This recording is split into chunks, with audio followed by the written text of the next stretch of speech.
When I was president, the last thing I had time to do was worry about what somebody said, or what my predecessor did. Yo, y'all need to hear this.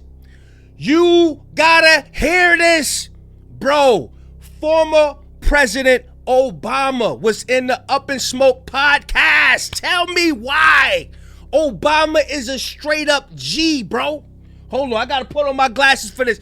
Obama is a G. Obama is insinuating that President Trump wouldn't be making these remarks if he was in front of his face.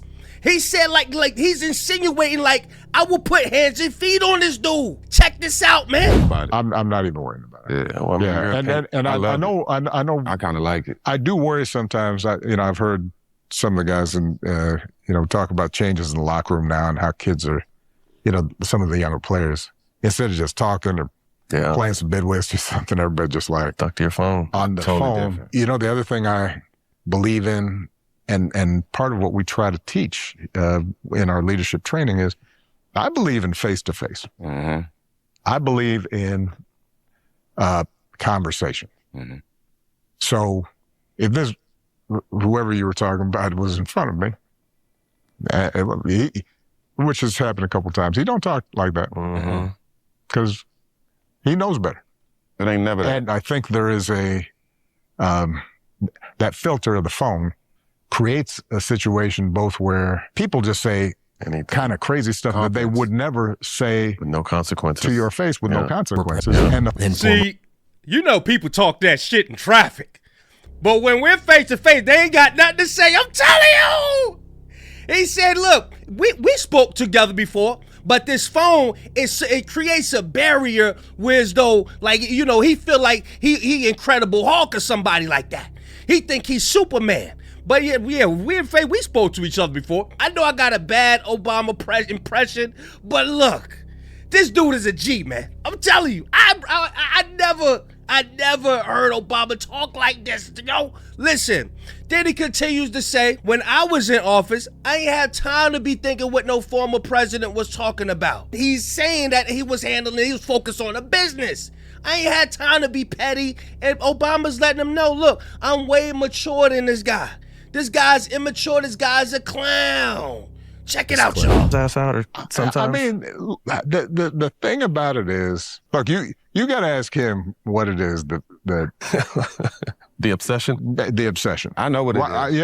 I obviously, have a room in his head, rent free. You do everything with grace. A suite in his head. But the thing about it is that was always clear to me. Look, first of all, when I was president, the last thing I had time to do was worry about what somebody said, or what my predecessor did. Mm-hmm. They're gone. I've got work to do. You locked in. It's hard to describe if you're doing the job right. Mm-hmm. Every day you got 5-10 things that are real hard, and you have to be constantly focused. The idea that I'd be worrying about came before somebody who came before, and me trying to measure, like, what's he done today? Look, constantly worrying about that is a strange thing to me. It shows me somebody who's not focused on the American people and the job they're supposed to do. Now, y'all know I'm not into politics. I ain't into politics at all. But when I see somebody talking like this, when I see somebody talking that shit, hey, look, I gotta react to it, bro, because I've never seen Obama talk like this. He's had it up to here. Like, he say I'm living in his head rent free. Who say that, bro? Come on, man. This dude is always being nosy. Why he's always in my business? I'm doing my thing. What are you up in my business for? And what does this sound like, y'all? This sound like the past couple videos we've been reacting to. These damn Karens out here. So that's what he is. He's a Karen, y'all. Worried about what Obama doing.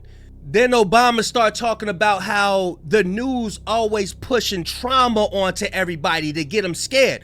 And we who know what's going on behind closed doors, we all know that this whole shit is a game. We get it, you know what I'm saying? But he talking about, look, we will persevere. We got this. You know what I'm saying? That's my Obama impression, but check it out, y'all. We always, I think, have a tendency, partly because the news projects it, right? Mm-hmm. to think that our time is uniquely discouraging or tough. If you study a little bit of history, I do think it gives you that perspective of things go up and down. History doesn't move in a straight line. And the thing you control is how you react to it, the values you've got. And there are always good people out there. Mm-hmm. There is always common ground to be found. It's up to you. How much responsibility do you have to bring that to the table? How do you show up? If you show up being helpful and setting a good example and lifting folks up, whatever your circle of influence is, right? If you're coaching and helping out in the community, even though they're not your kids, if you see somebody moves across the street who is an immigrant, the way folks in Minneapolis did, and said, you know what, I may not have looked at their papers, but they're my neighbor, and I see how they treat their kids, and that reminds me of, my family, and so I'm going to look out for them. Do your part. If you're doing that, if enough of us do that, then we'll get through this, just like we usually have. If you know history and you know how far we come, correct. Where we need to be is easy to see now. You can see it so far already. Well, you can see it. Hey, look, you know a Kendrick Lamar fan when you see one, right? Hey, listen, man. But this next clip, he talks about something that I respect men for, bro. If this is a part of your speech and this is a part of what you represent, bro, I'm all for it. Y'all make sure y'all pick up a copy of Street Dad, Geek Dad, Avoiding the Manufactured Mindset by me, Big Kish. But listen, Obama talks about taking a break, chilling with his family. That's what it's really about. Not getting tied up into work all day, because these people will have you thinking that you must work this 9 to 5 all day, every day, not spend time with your family, not spend time with your children. That's not what life is about. And I respect this about Obama right here. Check it out, y'all. Presidency was over. Number one is I was in a deep deficit with my wife. A lot of making up to do. Time. I had a lot of making up to do. Time, travel, fun trips, hanging out. Family, which was a blessing, right? And because, there were certain pressures on Michelle that even I didn't fully appreciate, being the first African-American first lady, and the double standards and how people, had perceived her. And she did such an outstanding job and was beloved, but it took, put some strain on her. Mm-hmm. Right? It took a toll. So catching up with her was really important. I didn't miss, and I have not missed, all the fuss of the presidency. You walk in a room, folks all standing up and having to wear a tie every day.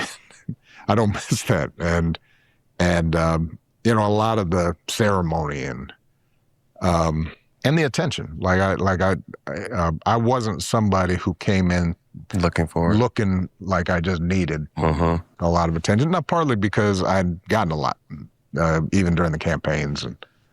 And what I did miss was the work. And I missed the camaraderie of doing hard stuff with a group of people. You're in a foxhole when you're in the White House, right? It's like every day, pressure coming, big decisions, life and death stakes.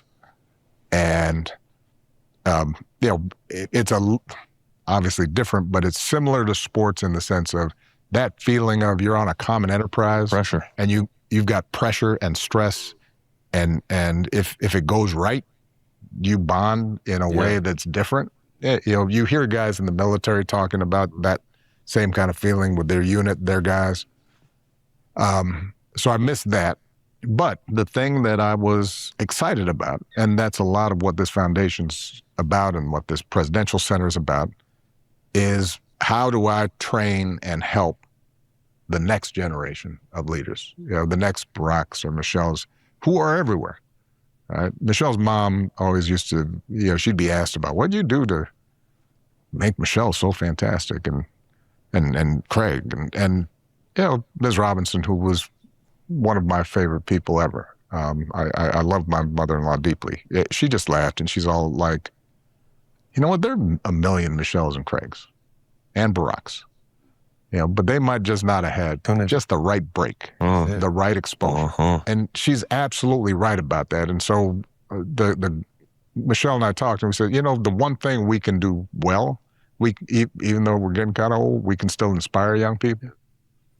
And if we can find ways to lift up, support, inspire, shine a spotlight on the next generation of talent, get them together so they don't feel isolated, they feel like they've got a team behind them, that would be worth doing. And so that's how I've been spending a lot of my time. And, the analogy I use is like moving from player to coach. You're never going to get exactly the same highs as you do when you're on the court, right? There's a different feeling of that competition and you're taking the shot, right? But there's a different kind of satisfaction when you feel like, I'm working with this person and they are growing and fulfilling their potential and you're helping that along. Yeah. And then you see them, do some amazing thing and turn into just remarkable leaders. And you kind of go, all right. That means more than anything. Yeah. And let me do some more of that. Right. Let me find some more, right? It's the same satisfaction you get as a parent, but you can duplicate it, right? Right. You don't, now that our girls are launched, it's like, well, come on, let's find some other who are we gonna young point to? people to build up. Wow. He said, I don't care about being famous. Like that ain't my thing. Only you like being famous. Look, he said, look, I miss the work. Hell with all the suit and tie stuff, man. Look, I miss the work. Wow. To see a brother cool, calm, and collected, man, I respect that, bro. And this ain't the conspiracy theory, Kish. We ain't on the conspiracy theory stuff. Because we could go down there, but we just gonna keep things surface level. The main takeaway is that Trump know better. You better not be talking that in front of my face. Hey, look, that's what he's saying. That's what he's saying. He don't have nobody living in his head rent free. He's about to work. You know what I mean? That's what he missed. He got to step back, chill with the family, and that's what it's about. You know what I'm saying? Y'all let me know what y'all think.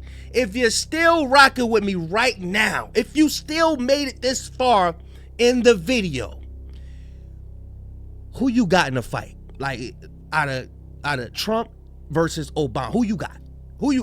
I'm going with Obama, man. I think Obama got. Now Trump, he a tall motherfucker. He tall.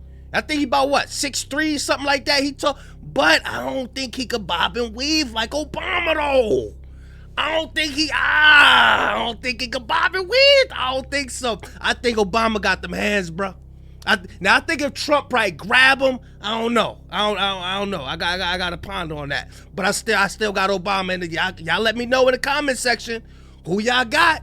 If it came to that, who y'all got? Y'all let me know what y'all think, man. Make sure you subscribe. Make sure you hype this video.